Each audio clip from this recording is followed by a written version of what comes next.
Kita pasti sudah tidak asing lagi mendengar kata COVID-19. Ya, COVID-19 ini merupakan pandemi yang luar biasa berdampak bagi kehidupan kita, baik dari sosial, kesehatan, ekonomi, dan seluruh aspek. Dari segi ekonomi, banyak para pelaku usaha kecil dan menengah mati-matian mencari rezeki demi kebutuhan sehari-hari di masa pandemi, termasuk pelaku usaha rumah makan Padang. Rumah makan Padang merupakan salah satu makanan populer di kalangan masyarakat. Namun, apa yang terjadi pada usaha rumah makan Padang pada masa pandemi COVID-19?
Baik, Assalamualaikum warahmatullahi wabarakatuh. Nama saya Hermansyah.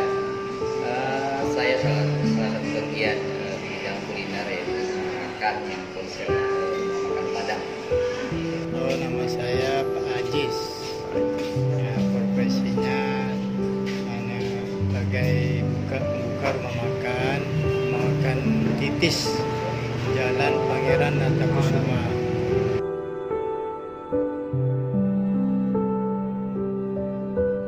Saya kira-kira sekitar 10 tahun berjalan lah. Saya di sini sekitar 6 tahun yang lalu.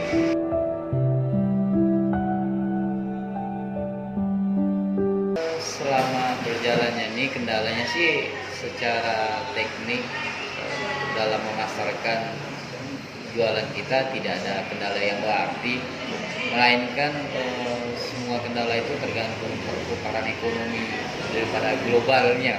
Apabila ada salah satu perekonomian kita macet, tersendat, maka pengusaha UMKM yang kecil seperti saya ini dan rekan-rekannya kan pasti akan pengaruh dari perputaran ekonomi itu sendiri.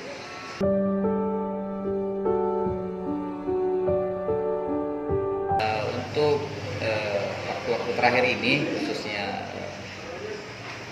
di masa pandemi sekarang, memang bukan lagi ada atau tidaknya pengaruh kepada pelaku usaha, tapi memang sangat berpengaruh dalam arti kata nilai jual kita sendiri akan menurun dengan seiringnya pendapatan daripada masyarakat ini juga hilang, menurun, bahkan ada yang nol pendapatan ya, karena kan mereka harus diputuskan kerja atau segala macam karena memang ekonominya lagi serba dibatasi ya aktivitas itu.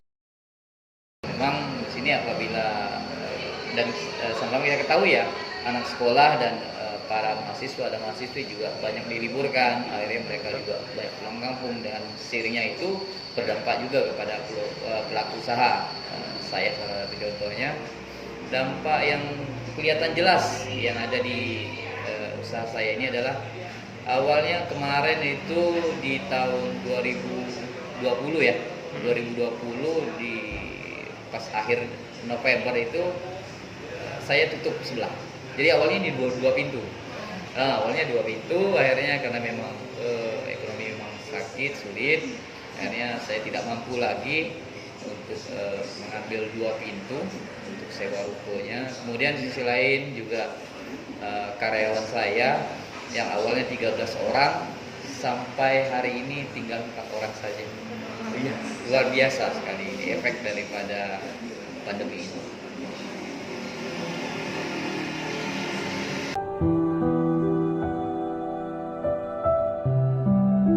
Ini sih jam operasional kita tidak ada yang berubah karena memang dari pemerintah untuk yang rumah makan tidak setahu saya ya tidak ada pembatasan jam kerja kalau untuk rumah makan karena memang konsumen kita yang datang ke sini itu tidak lama silih berganti, beda dengan kalau sana itu warung kopi atau dan yang lain-lain ya tidak tahu juga ya, tapi yang pastinya yang saya tahu dari pemerintah kota Pontianak sendiri tidak ada membatasi untuk jam kerja dari rumah makan.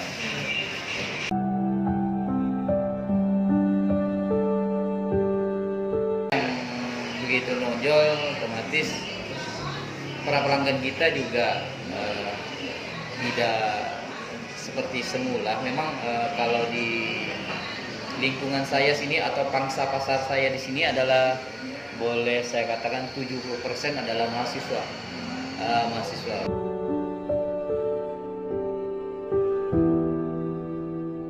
Sebelum pandemi itu kan ada lumayan sih, ya sekitar 2 jutaan lah pandemi itu kan. Nah, sekarang ini kan kita ini kan tidak ada lagi seperti itu. Agak menurun lah. Kadang-kadang biasanya sebelum pandemi itu biasanya 2 lebih. Pendapatannya sekarang ini udah main 1 lebih ya kadang-kadang. Itu pun malum lah sekarang ini kan. Dia kan tahu keadaan barang kan mahal semua. Dan kita mau ngejut tinggi-tinggi kan orang kan kasihan juga pembeli kan, pelanggan itu kan. Maka dari itu kita pendapatan itu tidak terlalu seperti dulu lah. Karena kita diiring oleh bahan pokok yang serba tinggi gitu. Di saat ini sih kita hanya berkisaran 2 jutaan sampai 3 jutaan gitu ya. Dan kalau dibandingkan sama sebelumnya memang itu sekitar 50 sampai 60% turunnya.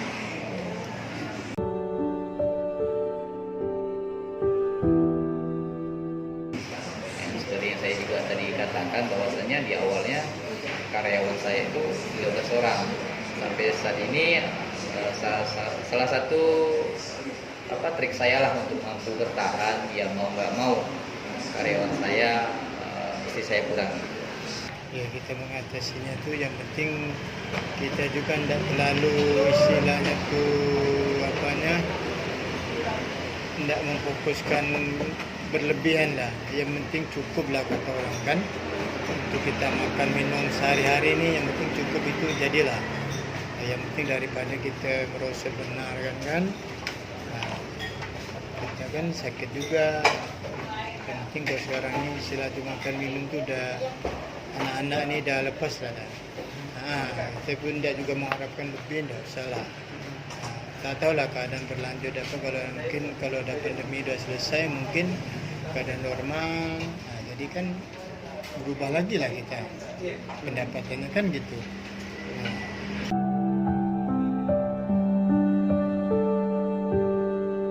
Dah ada. Sekarang dah ada. Yang lain sih kadang-kadang sih ada. Tapi kita ni kan dah ada pengajuannya kan. Ada yang dapat 300, ada 600 itu kan. Kita ni kan tak bisa lah kita ngajukan seperti itu kan. Kita pun tak istilahnya tu tak enak juga dengan masyarakat kan yang tak mampu benar itu kan. Wajarlah dengan ngajukan itu kan. Kalau kita ni kan tak juga tergolong yang tak mampu sih tak. Itu ya tadi.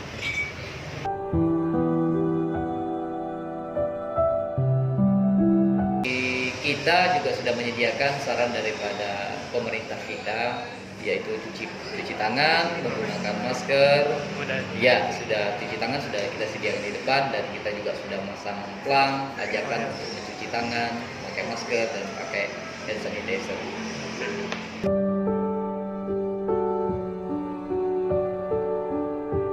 Dari pemerintah kalau bisa pandemi ini segera diakhiri lah gitu kan kalau bisa.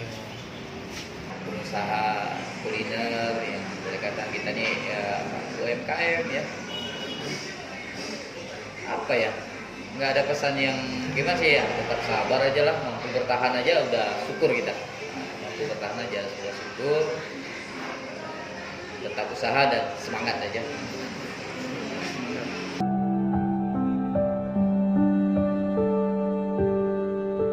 Perkenalkan, nama saya Nur Hayani. Nama saya Age, profesi wira swasta.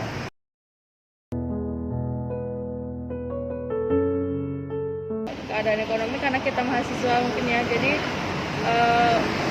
jadi lebih kayak ya karena penghasilan orang tua juga mungkin jadi imbasnya juga kan, karena adanya ini kan maksudnya dalam keadaan new normal juga, jadi penghasilan orang tua berkurang juga, jadi kita yang mahasiswa juga mau mengeluarkan duit untuk kebutuhan sehari-hari juga lebih terbagi lagi, lebih mikir-mikir lagi sih. Kalau sebelum COVID sih kita baik-baik aja, tapi setelah COVID ini udah pasti ada merasakan dampak lah. Pendapatan yang menurun gitu kan, pendapatan yang menurun, terus terasa kayak agak tak bebas sih.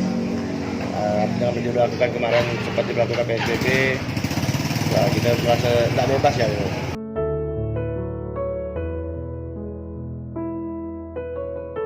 Cemas sih sebenarnya ada, cuman ya kita kadang-kadang pun memang beli makan di luar, tapi ya kita pandai-pandai jaga lah, pandai-pandai lihat. Nah, kita pun beli di rumah makan yang kita percaya lah.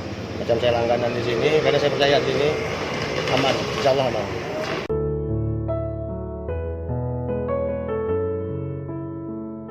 Kadang kan mahasiswa tetap cari harga yang murah, terus mungkin kalau kita sendiri makan di rumah mungkin memang lebih bagus karena tidak berkerumun apa segala macam, tapi apa ya, untuk harga mungkin lebih dijangkau di luar karena kan selain kita sendiri masak, tapi kan di sini juga ada banyak menu gitu, selain untuk kebutuhan kesehatan tadi.